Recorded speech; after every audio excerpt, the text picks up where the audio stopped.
قرآن میں بھی اللہ تعالیٰ فرماتے وَمَا مِن دَابَّةٍ فِي الْأَرْضِ إِلَّا عَلَى اللَّهِ رِزْقُهَا، کوئی زندہ سر اس زمین پر نہیں ہے إِلَّا عَلَى اللَّهِ رِزْقُهَا، مگر اللہ تعالیٰ کے ذمے اس کا رزق۔ اللہ تعالیٰ نے اپنے فضل اور کرم سے اپنے ذمے لیا ہوا یہ رزق کہ میں تمہیں رزق دوں گا، اور اس رزق پر راضی ہونا چاہیے، خوش ہونا چاہیے۔ اس کو رضا بالقضاء کہتے ہیں، اعتراض نہیں کرنا چاہیے۔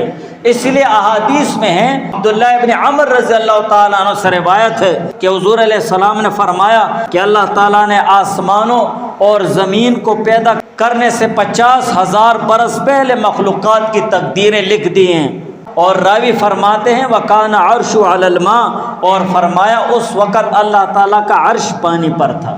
تو یہ تمام تقدیریں تمام مخلوقات کی اللہ تعالیٰ نے زمین اور آسمان کے 50,000 سال پہلے، ان کے پیدا ہونے سے پہلے اللہ تعالیٰ نے لکھ دی۔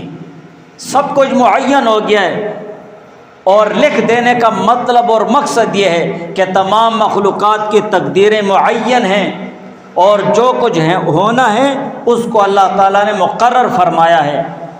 اور 50,000 سال سے مراد تحدیدی مدت کے لیے نہیں ہے کہ لازمی 50,000 سال، بلکہ اس سے کثرت مراد ہے، بہت عرصہ پہلے، بہت زیادہ۔ اس کو کہتے ہیں رضا بالقضاء، کہ اللہ تعالیٰ کی طرف سے میرے لیے جو معین ہوا ہے، جو مقرر ہوا ہے، میں اس پر راضی ہوں، الحمدللہ رب العالمین۔